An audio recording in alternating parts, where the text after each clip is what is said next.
And now would like to introduce to you the person responsible for this second-led investment roadshow to the United States, none other than our own ambassador, Honorable Cuisia. Sir, did I pronounce your name right? Cuisia is Cuisia, fine. right? Yeah. Thank you very much. So how are you so far? Fine. I'm of course very pleased about the turnout in this second Philippine Roadshow, which is the first leg is here in Los Angeles, and then we go to Chicago. Tomorrow we have one in Chicago, and then on Friday we have another one in Boston. That's a very hectic schedule. So how do you manage that? Well, we did the same in 2012, January 2012. We also had a one-week investment roadshow in 3 cities, Washington, D.C., New York, and San Francisco. And we followed about the same type of agenda and schedule. No? Right, so one in each day, every other day. So the flow is very smooth so far because you've done this before. Yes. So my question, sir, is it's indeed music to our ears to hear that Philippines is now the emerging tiger in Asia. Yes. So does that mean that we already escaped the tag of being a third world country? No, we cannot say that we have escaped. We are still considered an emerging market, which means that we're still not a developed economy. But I think we are quite encouraged. As you heard this morning, the projections by banks like Hong Kong Shanghai Bank, Goldman Sachs, is that by 2050 the Philippines is going to be 16th largest economy in the world. So by that time, then we should be a developed economy. But of course, there's a lot of work that has to be done. This economic growth, as Dr. Santiago has said, should be sustainable. And if we can sustain it over the next, say, 10, 15 years, clearly that will enable us to achieve that status of a developed economy. That's wonderful. Yeah. But again, as we mentioned in the investment forum this morning, there are still challenges. Very high poverty rate.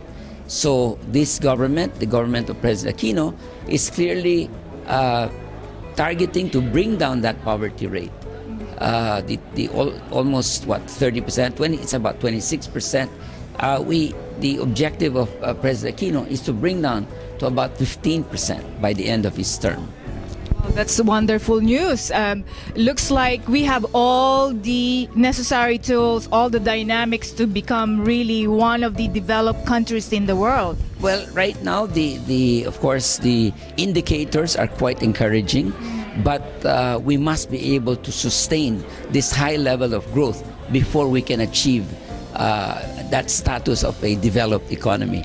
Like China and, for example, the countries like Singapore, Malaysia, it took them so many years to be able to achieve that status. So we need also to be able to sustain that economic growth for 10, 15, 20 years. No? We probably need to have more of this kind of investment roadshow to spread awareness about what our government in the Philippines is trying to do. Yes, definitely, because we plan to hold more of this in other cities in the U.S.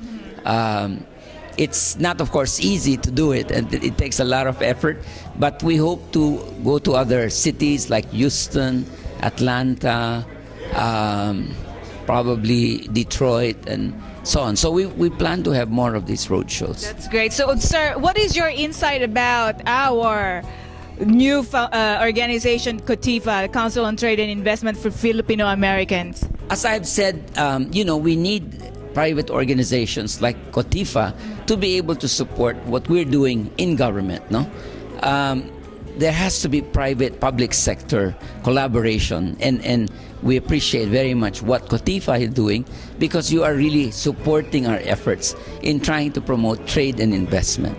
Thank you very much. So what do you think is the immediate impact that this roadshow will do to the Philippines? What sector, business sector? We hope that there's going to be more interest among Filipino-Americans to in fact look at investment opportunities. As Dr. Sandejas, Dr. Villegas has said, there are so many opportunities that Filipino-Americans should look at. Tourism is certainly one sector, putting up bed and breakfast because of the need for accommodations all over the Philippines as we open up the country to more visitors. There are also, for example, franchising is a sector that has done also very well. You look at how Jollibee fast food chains have done. Here in the U.S., you even have some Jollibee stores, no, that are doing quite well. But we would like to create more jobs in the Philippines. So we would invite them to look at setting up businesses in the Philippines, small businesses, medium-scale businesses. We would certainly welcome Filipino-Americans and even Americans. Americans, but also other citizens. Of course, Americans themselves and other foreigners too. Yes, yes. Wonderful. I think you gave us enough information and inspiration. Thank you so much, Mr. Ambassador, and we will see you again. Appreciate your support, Amor. Same here, sir. Thank you so much. Yes, congratulations. Thank you.